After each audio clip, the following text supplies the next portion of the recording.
If you're going to be training lower 3 days a week, I think it's going to be very unrealistic to have 3 days that are equitable in terms of training intensity, that are going to allow you to demonstrate really the same kind of output.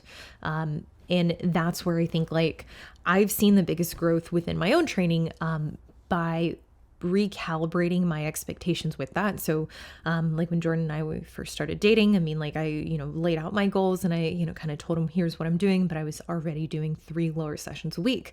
And oftentimes I would forget that context that led up to a session that inherently was not as great, where I couldn't lift as much. I didn't have the same kind of connection.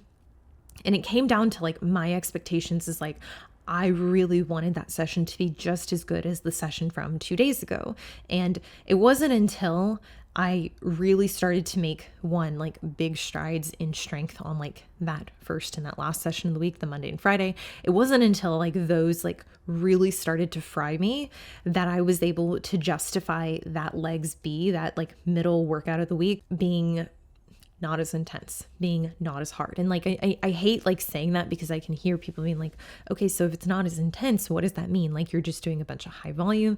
No, like I'm still chasing, still close to failure, but I'm also respecting the fact that close to failure might not require the same degree of weight, like the load that's lifted, or the number of reps that were lifted 2 days ago, or even the previous week. And this is where it really started to help me and like work in my favor, because then I could go like when I was able to see like, okay, legs A, I'm going to murder myself. Like I'm going to bury myself so deep in training fatigue that my goal is the following day to feel a little fucked up from it, like to feel a little foggy. Again, not necessarily muscularity wise, but in essence, to feel like, yeah, I did some damage. Like I'm going to have to recover in order to be okay from this.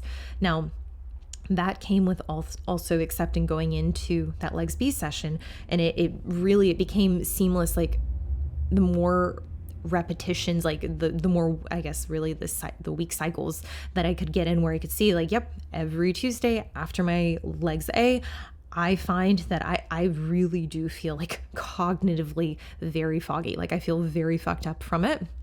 And then like clockwork, going into legs B on the weeks that I could go into legs B, I'd be like, okay, I still feel like I could push weight, but it's not going to be to the same degree as legs A. And having that, like, I guess really the ability, let me rephrase this.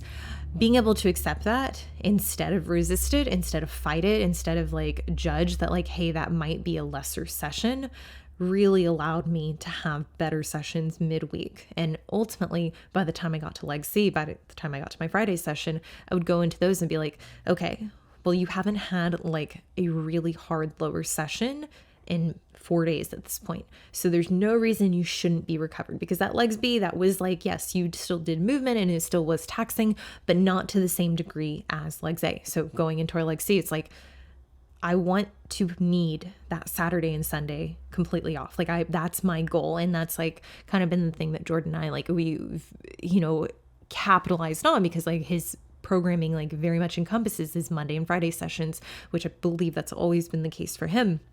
Those are days that very much he's like, I want to necessitate full days off. Like I want to be destroyed from it so that by the time I'm recovered, what do you know? It's legs A again. Like that Saturday and Sunday with them being full days off, I want it to be like, I don't have the energy to go on a hike or to do some like, I don't know, a push workout.